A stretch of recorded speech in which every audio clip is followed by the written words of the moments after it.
Hello, everyone. Welcome to our Love is Blind watch along. We are on episode 8 now, and episode 8 was titled, appropriately, A Snake in the Grass. I know, a snake in the grass, nicely themed too, because we'll see how that comes up later on in the episode. Yep, the episode started off with some fun couple stuff, so there was some body paint action going on. Oh yeah, Some hot body paint? I don't know know. what they were doing. I was kind of confused. Vic and Christine were at Chicken and Pickle, Yeah. which I have a gift card for. I haven't been to yet, but it looks very fun. Oh yeah, yeah. And then Devontae in the gym, it looked like he was kind of bothered. He's like, I don't know if I'm going to work out with her again. She's distracting me. I know. Well, you know what? It was nice to see that they were doing something that like they had common ground with. As a couple. Yeah. Yep. So that was nice. So the episode started off on a high note.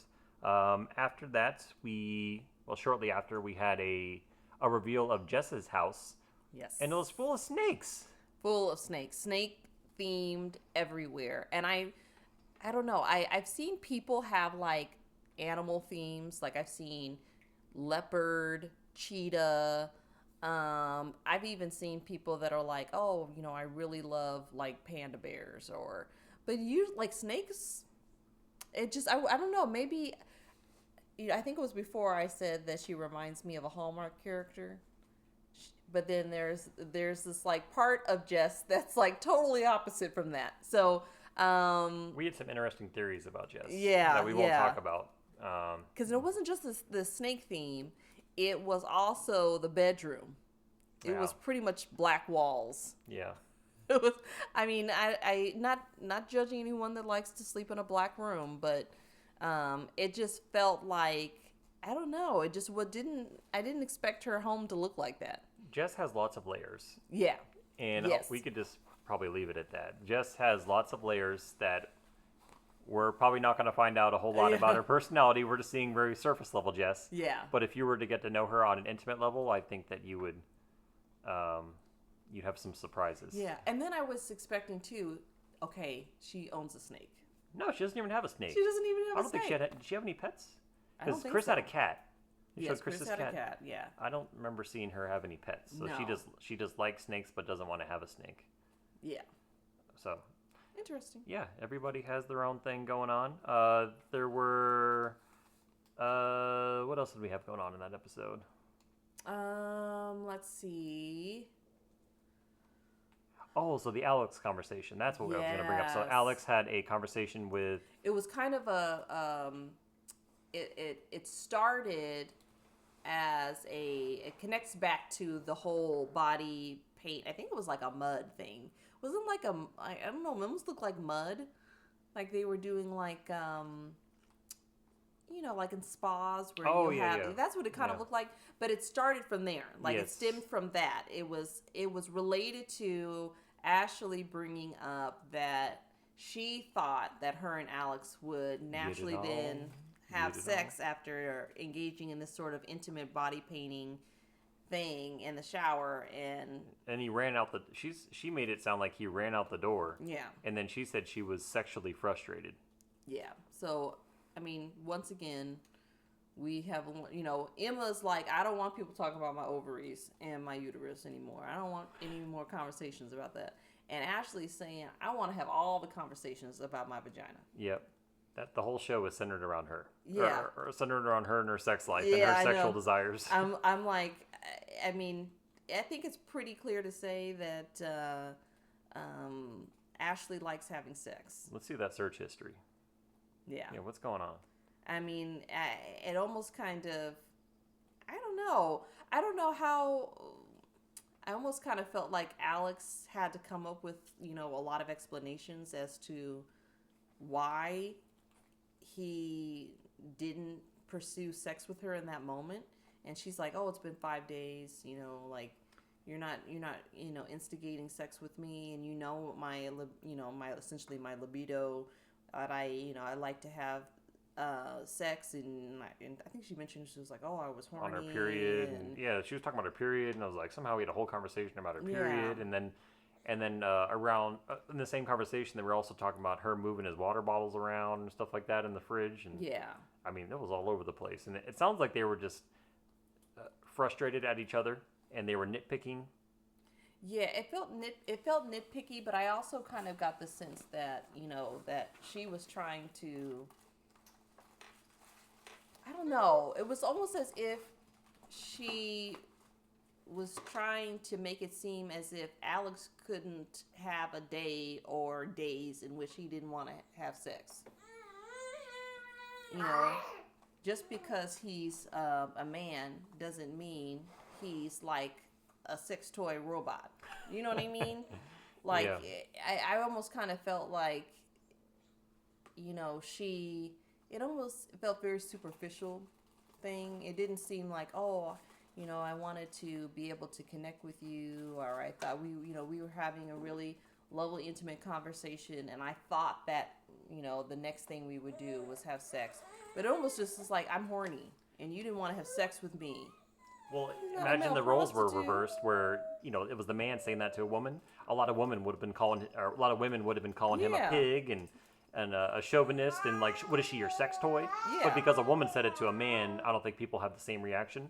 yeah. But It I just, think you and I are on the same page that, you know, it sounds like you just want to have sex all the time, and like yeah. he maybe doesn't want to do that all the I time. know. Like you guys Yeah. could find a happy medium, but Exactly, and yeah, I think it's wrong for there ever to be a stigma placed on men that if they should choose to say, I don't really feel like having sex today, that it has to be like something wrong with them. And I almost felt like Alex's reaction was, "Let me try and see," and he's like, "Oh well, why didn't you just f me then?" throw me on the bed. Yeah, throw me on the bed and f me. Instead of him just saying, I didn't really feel like doing that. Yep, yep, It had nothing to do with you. yeah, Not every intimate moment we have needs to lead to us having sex all the time. yep. So it I think they ended the conversation on a good note. It sounds like they were looking to try to find a middle ground, and so that's kind of my take from it. Yeah, it was. It just. I really feel like there's, once again, we might have a lot of opposites trying to make something work, and it just seems like to me that this is a sinking ship. Yeah, and if she's a little horn doggy, and he's whether it's And because he's not that attracted to her, or maybe he's just not the kind of guy who wants wants to to have make sex sexy time all the. maybe he only likes to have sex once a week, or maybe every other week. Yeah. Everybody is different in that regard, and if she has a very high sex drive, that might be a lot, very challenging for a lot of men. Yeah. And I don't think men should be made to feel like there's a stigma if they aren't, wanting to have sex constantly. Yeah. So I just think that that's something that it almost kind of seems to me as well that I know Flower's upset, but it also seems to me that Ashley has a lot of similarities to Brittany when it comes to that. Like Brittany also says, oh, you don't touch me, and I do believe that those are genuine things that she's feeling. But it seems like they both are definitely in need of physical reassurance. Yeah. So physical touch might be their love language. Exactly. Yeah. So that's something to look out for with them. And on a less, I guess, less eventful note, Jordan met Amber's brother. Yeah. It was a good interaction. Yeah. Nothing much happened. Seemed to like him. Yeah. I thought it went really well, and it was just pleasant. Mm-hmm. And per usual, Vic and Christine had a very mature and meaningful conversation about their potential, if they do have a child, what it's going to be like for their biracial child to grow up in an area where there may not be a lot of people that look like them. Oh, and it's good that she's aware of that. You brought that up. Oh, yeah, because, that's something that, us being an interracial couple, these are conversations that we have had prior to having children, and things that we've had to think about ourselves. And so I thought it was really nice that, she talked about, wanting to be able to relate to her children, realizing that she wouldn't. But then also saying, I want them to grow up in a diverse environment. I want them to be around people that look like them, and then also, don't look like them, that they have a multicultural experience. And then I thought it was also, great to see Vic as a black man talk about the things that he has concerns about raising a child of color. So, we also have had those conversations, and I think another layer of parenting that you experience when you're in a relationship with people of different cultural backgrounds. And it'd be interesting. See, I have not seen that yet. That conversation happen with Mike and Emma, which is kind of interesting because maybe it's because Emma doesn't have as much a much of a reference point to her culture, being from China, born in China and then brought to the United States through adoption. But I noticed that didn't come up. But we did in this episode, right, get a chance to see Mike's family. Yep. So we had the meeting between Emma and Mike's family. Mm-hmm. And it does seem like for his family, it's a deal breaker that she doesn't want, if she decides that she doesn't want to have kids. Yeah. And it sounds like they're going to pressure Mike to not marry her unless she can commit to wanting kids. Yeah, I got the sense that Mike has, very, two supportive parents, but at the same time, I just felt like they got the sense like this is too opposite. Yeah. I mean, it just felt like they were definitely questioning this pairing. So Mike seemed like to be, 10 toes down about the whole situation and his relationship with Emma. But Emma handled it with grace. I mean, she mentioned that, I know I'm not necessarily meeting the ideal of what you would have envisioned, and you're right to question me and my intentions. So, but I definitely got the sense that his parents were very kind with her, but at the same time, especially his mom, she just seemed like this is not a good fit. Yeah, she's going to have a conversation with Mike about it. Yeah, for sure. I see that coming. And we also had Devontae meeting Brittany's family. Yes. And they mentioned, the family said that was the happiest they've seen her and that her personality changed. Oh, yeah. But I also think, which is interesting because they've had so many trials and tribulations leading up to that. And she's looked very unhappy in a lot of situations. So I personally think that Brittany's really good at turning it on when she needs to. And I don't think that she is likely to tell her parents, or especially even her father, the truth. And maybe that comes from the fact that the parents don't, well, at least let me say this. Her dad seemed truly friendly. He seemed like he was willing to accept him right away without a whole lot of information. Yeah, the mom was skeptical. She didn't say very much. So yeah. I had a feeling like that her mom was a little bit more of apprehensive. Yeah. Mm-hmm. Like, apparently her parents have been married for a long time. Yeah. And they seem like a lovely couple. Brittany looks like she comes from a very happy family. Her dad has a lot of personality, but I also think Brittany's a lot like her dad. I think she has that ability to kind of, put on the performance. It's more performative, and she's not likely to share her emotions, her real emotions and feelings with her parents. Yep.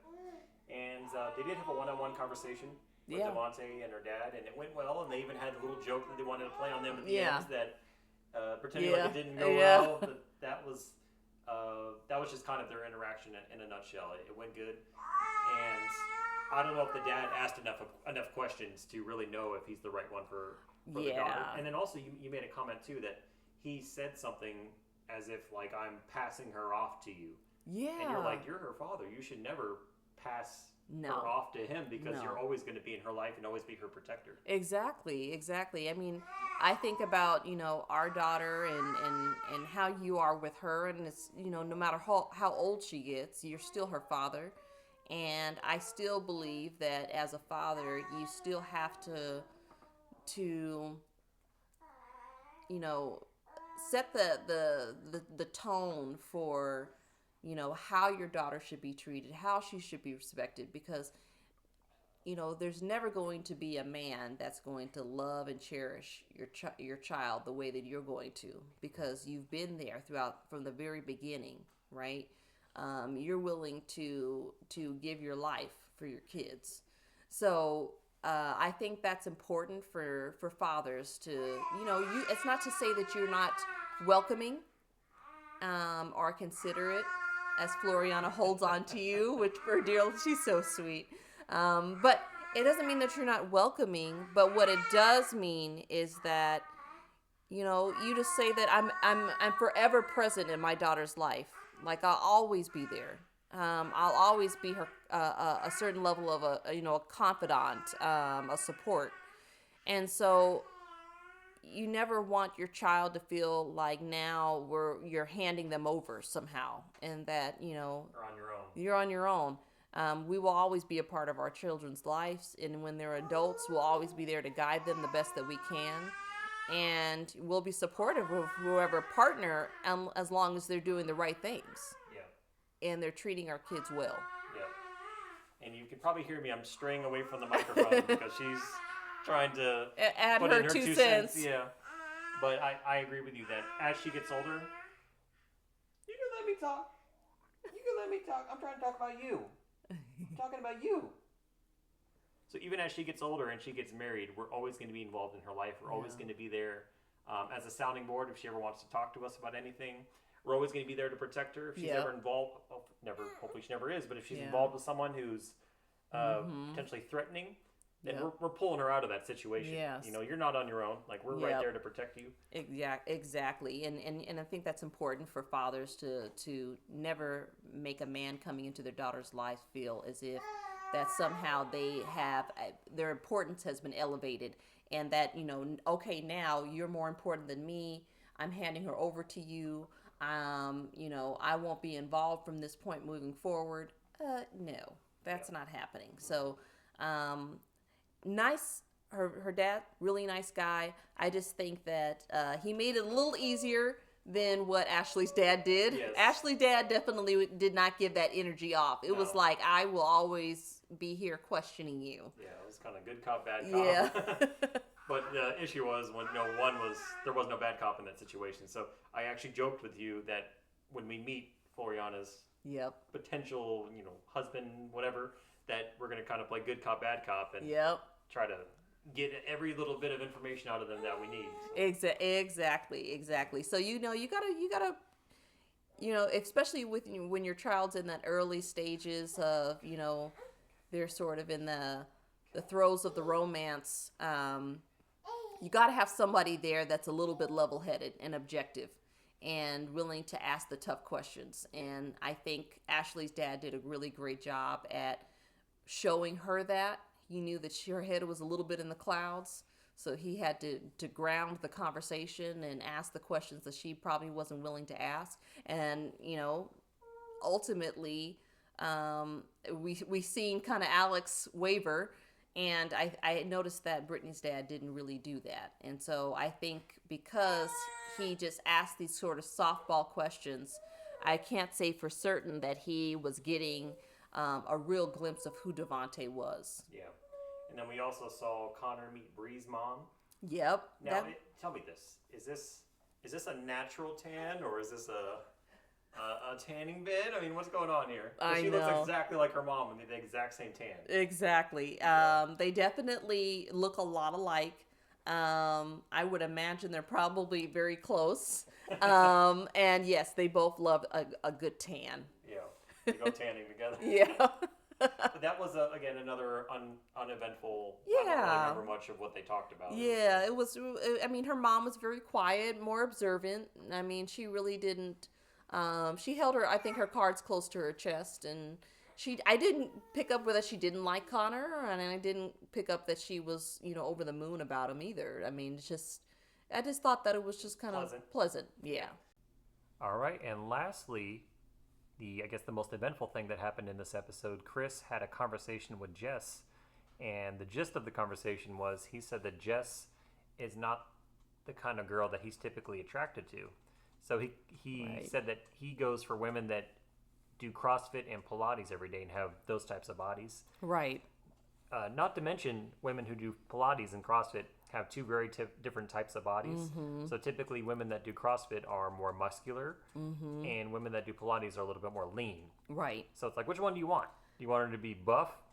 Do you want her to be thinner? I mean, what are you trying to get at? And why is that coming up now? So the night before, he had a conversation with one of his friends, Mm-hmm. and that's what she initially got upset about, that he was gone for Right, a exactly. long period of time. And she's like, well, we're engaged now. And he's like, get off my ass, essentially is what he said.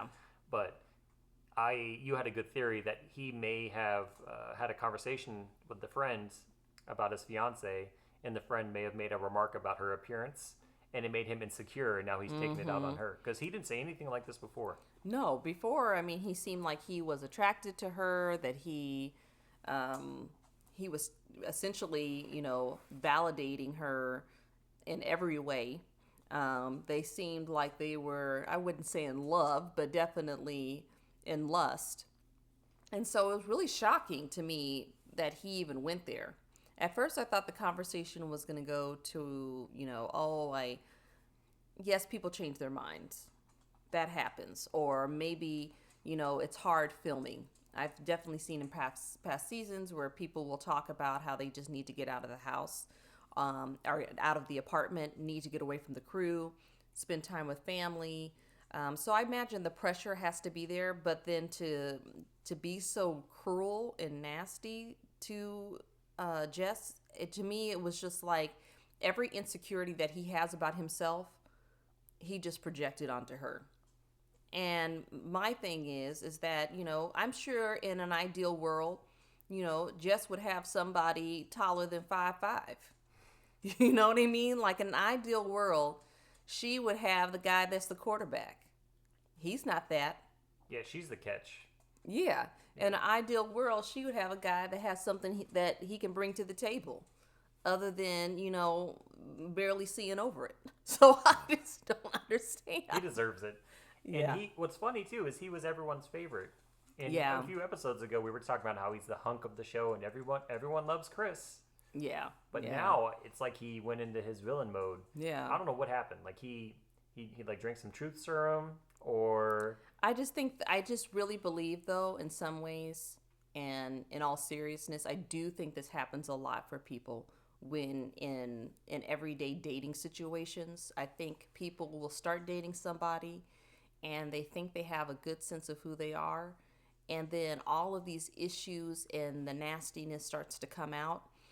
And I do think that Chris does this in real life, in his real pursuits of women. I think he starts off as with his representative, and then the real person starts to come out. And the more that he feels like the relationship is starting to get serious, he starts to become nasty and mean. And so the good thing for Jess is that she found all of this out before they got married. They got married. So that way she can move on with her life, and hopefully she learns a valuable lesson. I feel like we could even do an episode just on this conversation alone, and I know the next episode picks up on this conversation as well. And it seems so out of left field for him to do this. They were going great. They were one of the couples that you and I were. If you asked us an episode 2 ago, like which two couples do we think have the best chance of making it, we would have said Vic and Christine and Chris and Jess. Yeah. But I don't know what happened with this guy. He must have been this person all along. All along. And he was just putting sociopath. He was just putting on a front, and now we're seeing who the real Chris is. Yeah, he definitely has. He almost kind of reminds me of Alex in that way. Like there's something underlining there that's a little scary. Yeah. But I would imagine that there are couples, married couples right now that say that have experienced being blindsided by a partner and going, I don't know who this person is. I don't know what has gone on. So it does exist. There are people that have two sides to who they are. And so we were talking about this earlier. There's that couple, Katie Bates, is that her name? Yeah.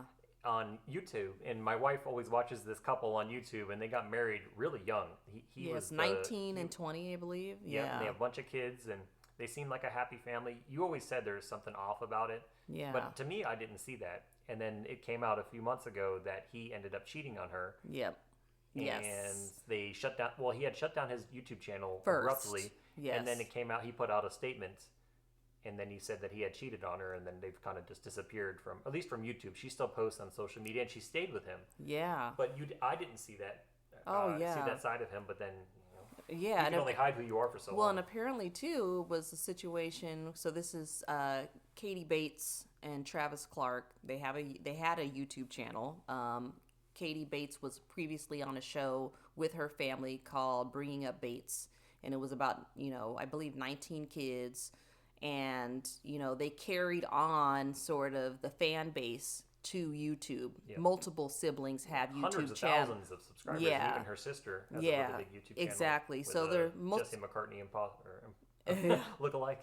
But a lot of the siblings are on social media, and I understand the whole point of that is to really use that interest to their advantage. But with him, I was just something about the whole situation. I think also too the fact that he was just really young, entering a relationship. I knew that not everything is what it seems. And in that particular instance, he had cheated for multiple times. He confessed. So it wasn't just one person. It was one person on multiple occasions. Oh, okay. Okay. Yeah. So it's one of those things that just because somebody shows themselves to be one thing, and don't get me wrong, that may be parts of him that are that, right? That are a love for family, a love for God and church. But there's another side.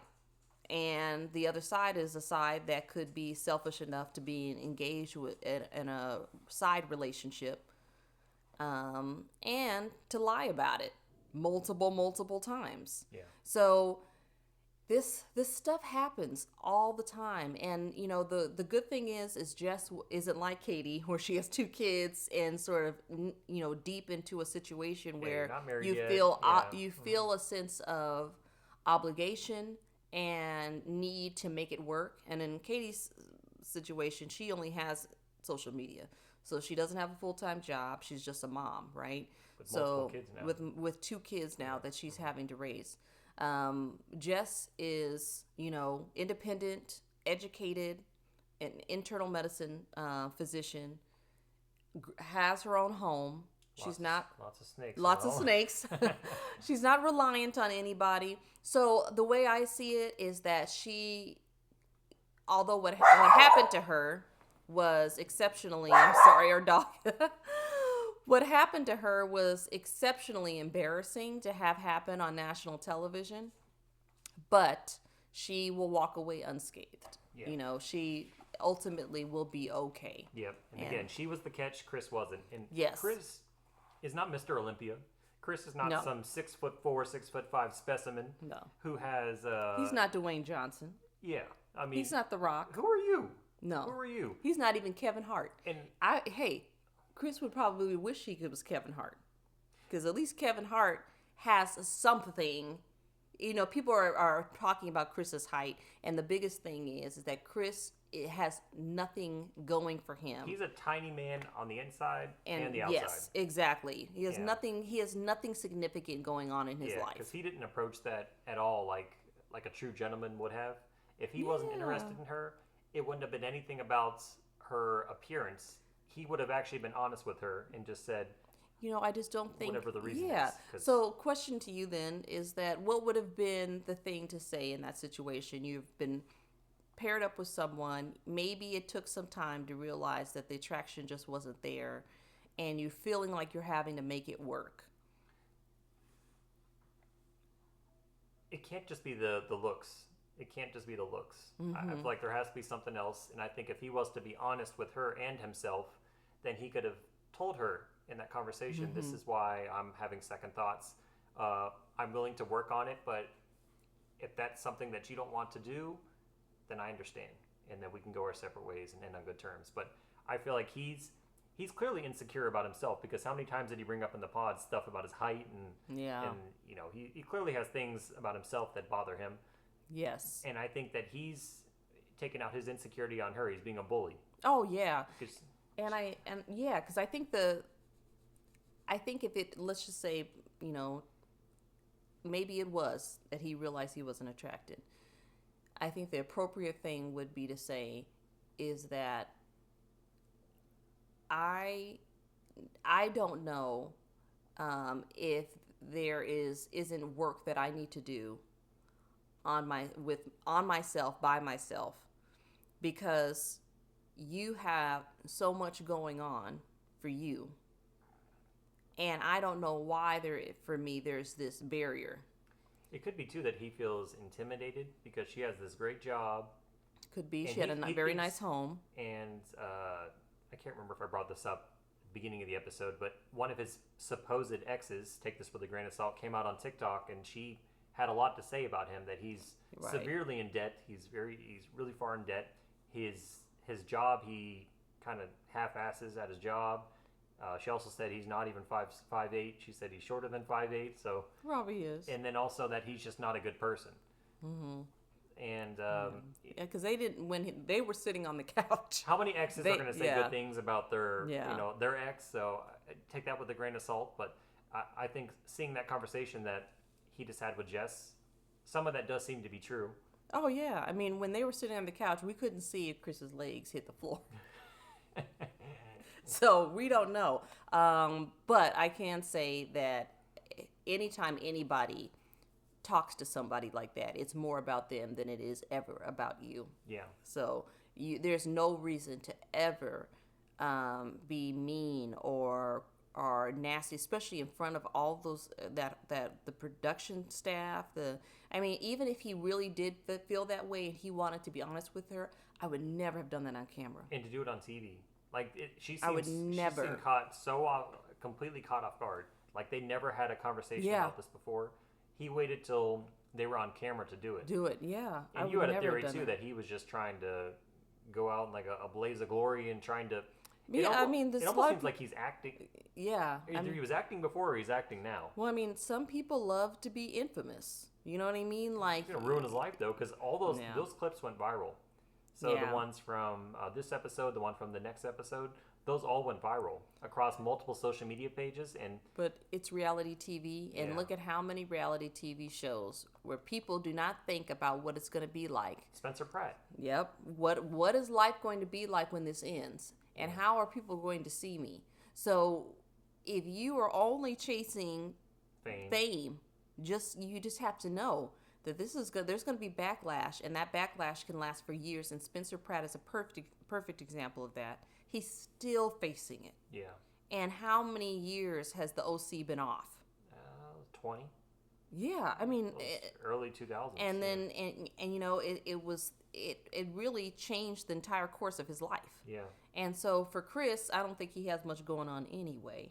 But the thing is that if that's what he was looking for, let me be the most interesting guy on this show. He should prepare himself, especially with social media, right? Reality TV years ago, when I was a kid and when I was watching Real World and Road Rules, we didn't have social media, right? So you leave those shows, you could kind of go on and have some semblance of normalcy. So his Instagram page, he turned off the comments, and it looks like he grew out his hair. So I think he's trying to change his look. He doesn't have to change his name, and he doesn't even have his full name on his social media. It just says Fusco or something. Something with an F, Fusco, right? Yeah. So he's not even getting 15 minutes of fame, because at least with the OC, it was the same cast every season for the most part. Yeah. Whereas this, every season, Love is Blind, and they get paid. I don't think anyone from Love is Blind, except for maybe the very first couple, had some fame after the show. Yeah. All the other people, they just fade away. And even with that first couple, he had a tech job. I mean, they were already doing well. Yeah. And they're not at least as far as I know, they're not in the limelight anymore. Yeah. Maybe they're still popular on social media, but they had a real life to go back to. Oh yeah, and they are living proof that you can be kind, and you can be likable, and still have people interested in who you are and what's going on in your life. So Vic and Christine, at least as far as I've seen, have two of the biggest followings from this season as far as the cast members. Yeah. So Vic had like 40 or 50,000 followers on Instagram. Wow. And Chris only had like 3,000. Right. So I don't know if you have to like request to follow him or something like that. But he, as far as all the cast members that I've seen, Vic has the most, and then Christine posted a video recently and had over 1 million views, and they're the most mature and barely shown on the show. Yeah, barely shown, but they're impacting people because of the fact of their authenticity. And I think this goes to show with reality TV, and I really do believe that we have to think about getting away from reality TV that's just kind of, nasty and dirty, and thinking that's the only thing people want to see. Because sometimes people just want to see real. Yeah. They just want to see real things. And real life is oftentimes far more interesting than something fabricated. Yeah, I agree. And that's how the episode ended. I don't think we missed anything. No, but I am intrigued to see what happens next. So I'm excited for us to recap the next episode. Yep, catch you all in the next one.